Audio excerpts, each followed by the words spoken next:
ang ating junior na presidente. Baka mamaya meron na namang sininghot bago magsalita sa harap pa naman ng mga abogado. Mantakin ninyo.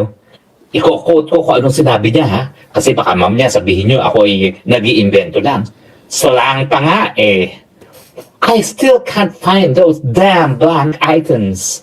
We'll keep looking, but I'm convinced that they simply do not exist. Dito sa ganito, nagkakagulo kayo eh. Alam nyo, mga kotsero, kahit anong klaseng depensa nila, pupunta ka pa rin sa sinasabi ni PBBM na General Appropriations Act. Kahit ilang beses nyo sabihin na ang pinag-uusapan natin ay ang BICAM report, ang ending mo pa rin ay ang General Appropriations Act. Bakit? Si Roque na rin mismo ang nagsabi, ang produkto ng BICAM report ay ang General Appropriations Bill. So, isabihin, konektado sila, tama ba?